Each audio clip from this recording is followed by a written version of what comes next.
उत्सव हिंदू जीवन पद्धति के अभिन्न अंग हैं। हिंदू धर्म में समय समय पर अनेक पर्व एवं त्योहारों का भव्य आयोजन इसका प्रत्यक्ष प्रमाण माना जाता है।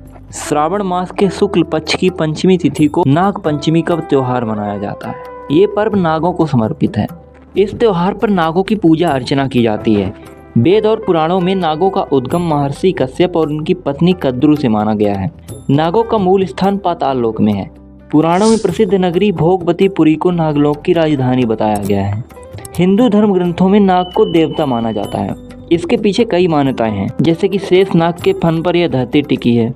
भगवान विष्णु क्षीर सागर में शेष नाग की शैया पर सोते हैं। भोलेनाथ के गले में सर्पों का हार है और भगवान श्री कृष्ण के जन्म पर नाग की सहायता से ही वासुदेव जी ने यमुना नदी पार की थी। यही नहीं, समुद्र मंथन के समय देवताओं की मदद भी वासुकी नाग ने ही की थी।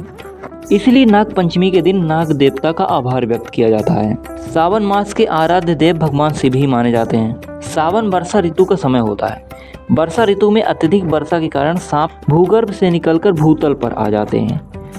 वो किसी अहित का कारण न बने, इसके लिए भी नाग देवता को प्रसन्न करने के लिए पंचमी के दिन नागों की पूजा की जाती है। भविष्य पुराण के पंचम कल्प में नाग पूजा, नागों की उत्पत्ति और उनके द्वारा पंचमी तिथि को खास बनाए जाने के कारणों को बताया गया है। नाग पंचमी के संदर्भ में अनेक कथाएं प्रचलन में हैं।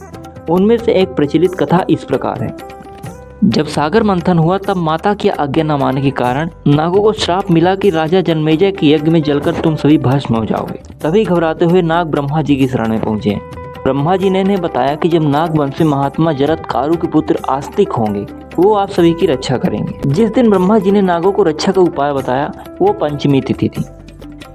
अर्जुन के पौत्र राजा परीक्षित की मृत्यु नाग के डसने से हुई थी।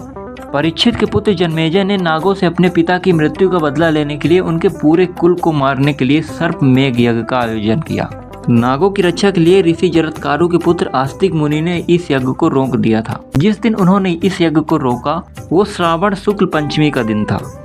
आस्तिक मुनि ने सावन मास की पंचमी को नागों को यज्ञ से जलने से बचाया और इनके ऊपर दूध डालकर जलते हुए शरीर को शीतलता प्रदान की। इस समय ही नागों ने आस्तिक मुनि से कहा था कि पंचमी को जो भी हमारी पूजा करेगा उसे नागदंश का भय नहीं रहेगा। तब से पंचमी तिथि के दिन नागों की पूजा की जाती है और उन्हें दूध से नहलाया जाता है।